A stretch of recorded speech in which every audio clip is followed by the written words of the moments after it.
Good day. Mag-unboxing tayo ng Pineng PN-888 10,000 milliamp na power bank. So, nabili ko siya sa Lazada. So, ito siya. Meron ang niya, capabilities niya is quick charge 3.0 and wireless charger. So, with built-in cable. So, ayan siya. LED digital display. Ayan. Wireless charger, quick charge. Ito yung mga specs niya is ayan, yung quick charge niya is 3.0. 3.A and 1.5 pero auto matching daw 18 watts. So ayan, wireless output niya is 1 ampere. So ayan, ganda yung capacity niya, 10,000 milliamp. So may naka-indicate din yung sizes niya is 145 by 72 by 9 mm. So buksan natin. So ayan siya, kulay white. Okay, ito yung instruction niya. So ano ko na to, nabasa ko na yung function niya. So i-unboxing ko lang. So nandito sa lahat ng function niya. Ayan. So, operational guide. So, na-testing ko na rin siya. Pero, so, papakita ko lang sa inyo kung paano. Kung ano yung laman ng box and quick demo. So, ito yung ano niya. Connector niya for iPhone. And this is the micro USB. So, ito ay matatanggal din. Yan. So, ito yung 1.5. Ito yung 3.0. Quick charge. May nakasulat dito na 3.0. Hindi lang siguro kita sa camera. Ito yung in niya sa charging. And ito yung pwede rin siya dito. So, dual purpose siya. Kung gusto ng 3.0. So, ito yung ano niya. Yung LED light. Ito yung display. Ito yung power. Ito ang pinaka ano niya. Info, and this is the wireless charging. So, syempre, gusto natin malaman kung gumagana ba talaga ang wireless charging. So, test muna natin sa iPhone 10 at itetest rin natin tong iPhone 7. So, para i-power yung wireless charging niya, ayan, makikita natin may ilaw to. Double tap ng power para mag-ano siya. So, ito yung wireless charging. So, testing natin. So, this is the iPhone. So, ayan. Tingnan natin kung mag-charge siya. So, ayan. Charging siya. Kita niya. So, ayan. May kidlat siya. At ito yung indicator niya na nag-charge siya. So, ulitin ko. So, ipapatong ko ulit.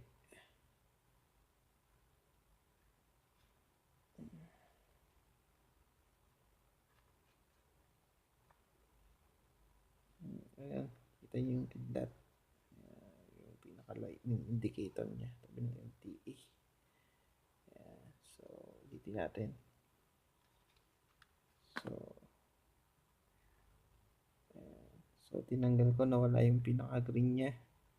So, nawala din indicator niya. So, try natin ulit. Sideways. Kung mag-charge siya.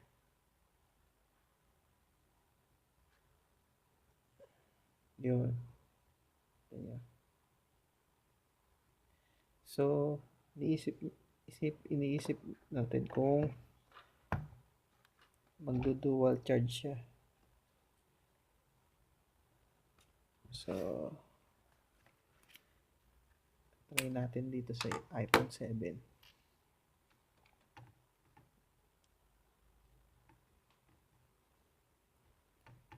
So, yung connector niya.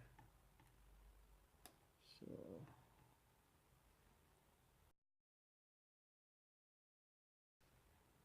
yan. Charge siya. Diba? So, testing din natin yung so, kita niya. Sabay. So, testing natin yung wireless charger kung pwede sabay.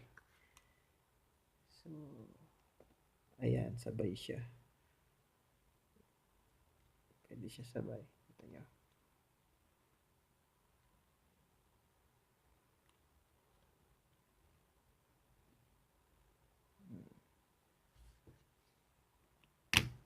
So, ayan. Dual output siya.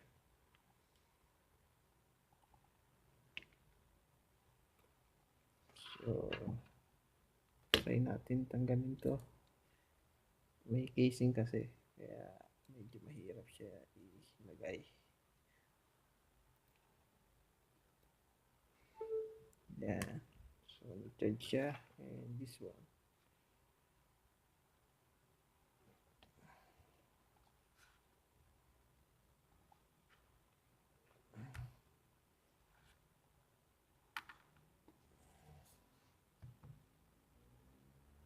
Yan. Sabay siya. So, try natin naman yung quick charge niya.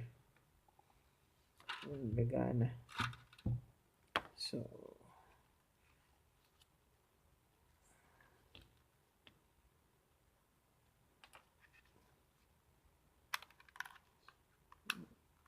ayan.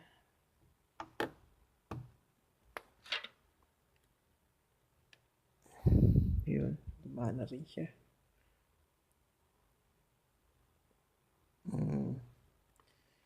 So, sa cellphone ko, etong gamit kong pinambibideo ko is Vivo.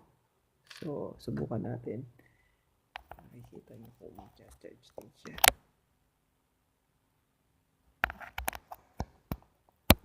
So, ayan. So, nag-charge din siya. Although, wala dito sa pinaka-indicator niya. Hindi dito siya. Pag pinindot yung power is naka-out siya. So, ayan. Pinaka-indicator niya. So, mahirap tanggalin. So, kita nyo. Ayan. Nag 5 volts out siya. Tinanggal ko.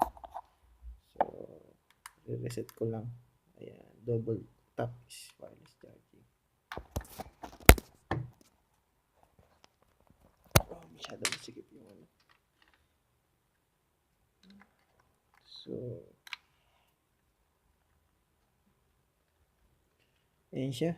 So, vector.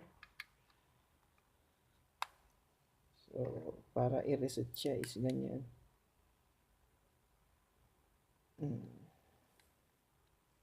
So, ito yung quick charge niya. Try natin ulit kung lilitaw yung quick charge.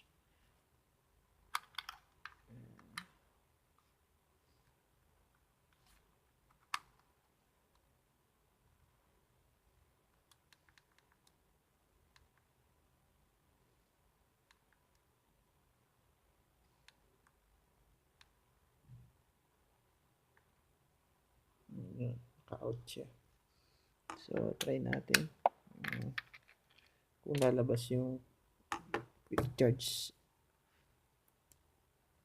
capabilities niya.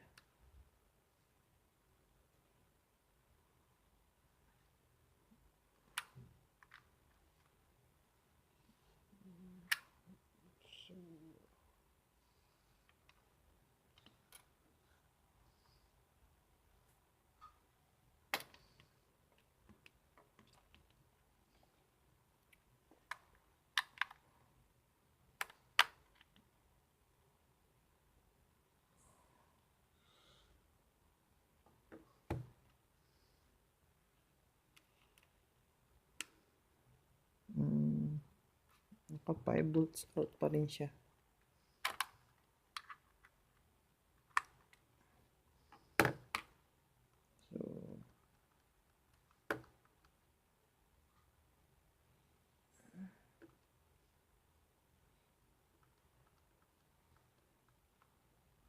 So, iPhone 10 to. Nagcha-charge naman siya pero hindi lumalabas yung quick charge niya. So, hindi ko alam kung may function to ng quick charge. O dahil puno na siya, full charge na. So, pero naka-charge naman siya. So, ayan. Sa inyo. O, diba? Hindi lang lumalabas sa indicator. So, if you like this video, click like and subscribe. Thanks.